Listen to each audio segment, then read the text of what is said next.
There I was, worn out and exhausted, laying on my bed with my eyes wide open, looking up at the ceiling. It was 7 in the morning, and I had just pulled my 5th all-nighter.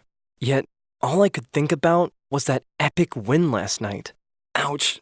I could barely move. My body was numb and everything hurt. All I could feel was the pain and cramps in my body. But at the same time, I was already mentally planning on how I could make it to the next level of my game. It had been 5 years since my father gave me a PlayStation and a football game to go along with it. My parents divorced 2 years earlier. They argued a lot, and I heard them screaming at each other, often when I was in bed trying to sleep. I'd bury myself into my pillows and wait anxiously until the screaming stopped, which would only happen when my dad stormed out of the house.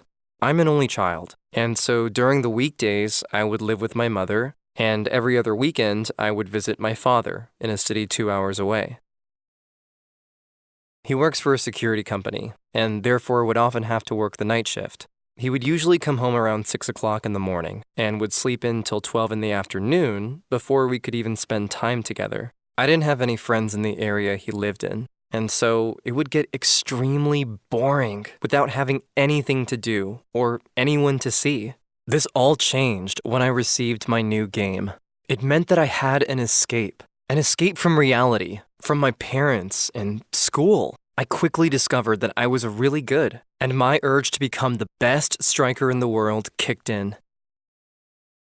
My mother was extremely unhappy with my new hobby. She would often say, "Put the damn controller away. Don't you have any homework to do?" I noticed that I was spending more and more time gaming, but so what? I was still going to the gym. I played football every Saturday with my team. School was going okay. Failed 2 classes, but hey, the teacher said with a little more effort, I'd be able to fix this.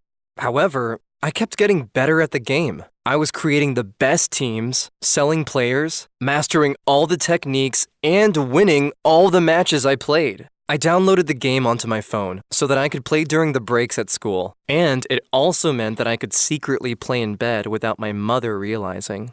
"Did you not sleep well?" is a question she started asking more frequently as I sat yawning at the breakfast table. I was introduced to the online gaming community through another player. On the website, it said, "Welcome to the family for game addicts." The term addict made me laugh. It can't be that bad, I thought to myself. As time went on, I began meeting more players, all of whom had fake names, such as Orange 5 and Alpha. I decided to call myself Rome02, after the first 2 letters of my favorite footballers, Ronaldo and Messi, and the year that I was born in. I loved meeting all these gamers. I had never had so many friends before. We exchanged playing techniques and kept each other updated on the latest upgrades and trends in the gaming world.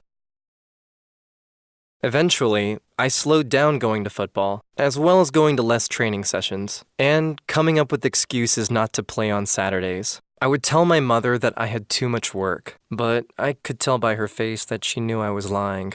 After failing to attend another training, the coach kicked me off the team. I didn't care. I was involved in much more exciting games with my friends online. I was playing every day for many hours on end to improve my skills. There were days where I was so tired, but the pressure to continue playing kept mounting. The pressure from my mom to stop playing also grew. She started checking on me all the time, sometimes barging into my room without knocking while I was in the middle of a game. We started arguing more and more. One day, she got called into school as my teachers expressed their concern for my distracted behavior and disappointing results.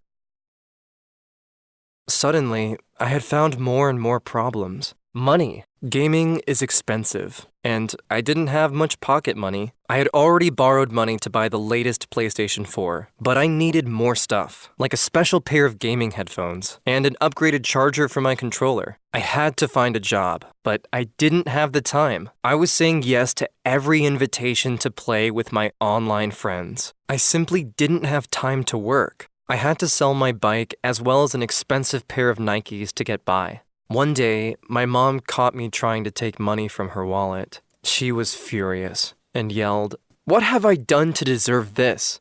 You can go live with your father. Maybe he'll know how to deal with you." So, On my 17th birthday, I moved in with my father in a city where I knew no one and didn't want to know anyone. My dad encouraged me to start a course for computer design. He said, "Why not invest all this time spent gaming into something that you enjoy and something that will actually get you a job in the future?" Initially, this worked really well. I enjoyed the course and was going out with my peers quite regularly. One of the boys asked me if I was interested in moving into a student house with all of them. I said yes immediately. Luckily, my dad was okay with it, and he helped me move into my new room, not knowing all that lay waiting ahead. It all began innocently. One of my housemates organized a game night. I didn't want to go at first, but everyone was persistent, telling me to stop being a loser and to just come and have some fun. We began playing a game called Fortnite. And when they asked me to log in, I impulsively used Rome02 as my player's name. We put on our headsets and began to watch our screens vigilantly. We were dropped on an island and were given the task to eliminate all the other players on the same island. The adrenaline kicked in as the play space started to shrink and our opponents were coming closer. It was clear that my talent hadn't disappeared. In the final game, I was the last one standing against 4 other players. It was super intense, but with a bit of luck, I managed to beat the whole squad and earned my victory royale. I was the winner of the night.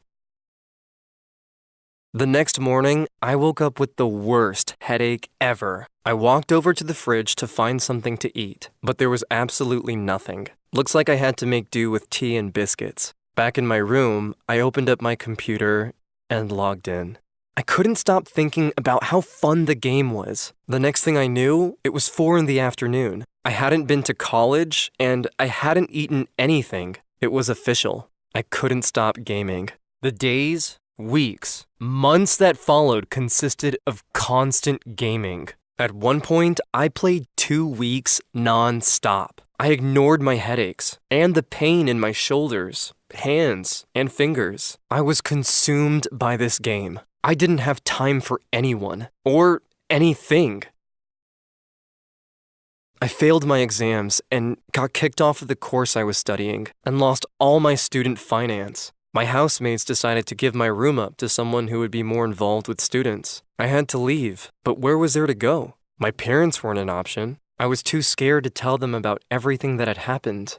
I didn't have enough money to find a new room, and as I'd ruined any real friendships I had no one to turn to anymore. It got to the point where I would spend all day gaming at an internet cafe, and at night, I would sleep on the streets.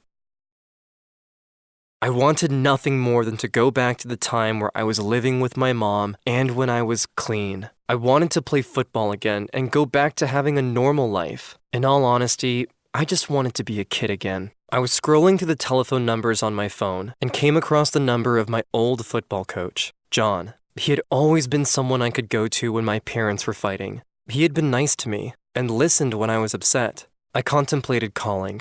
Would he remember me? Would he forgive me? Would he even care to help? John speaking. His kind voice immediately comforted me. He was extremely straightforward. He told me, "I can only help you if you promise me you are willing to give up gaming." And, he continued, "You have to tell your parents and allow them to be part of your recovery."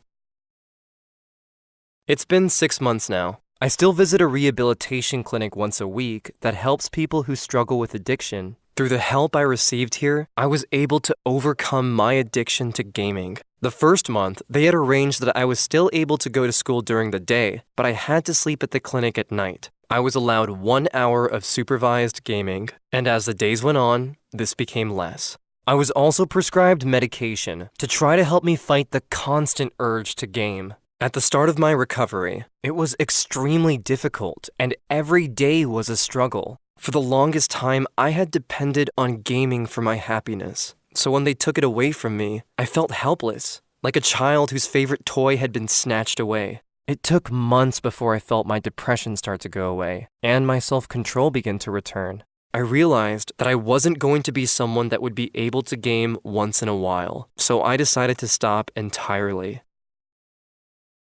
I've moved back in with my mother, and have started playing football again with my old team. John lets me help him train the young kids at the football club. There are a lot of them that talk about gaming more than football. I hope I can help them so that they don't ever have to experience the same problems that I did.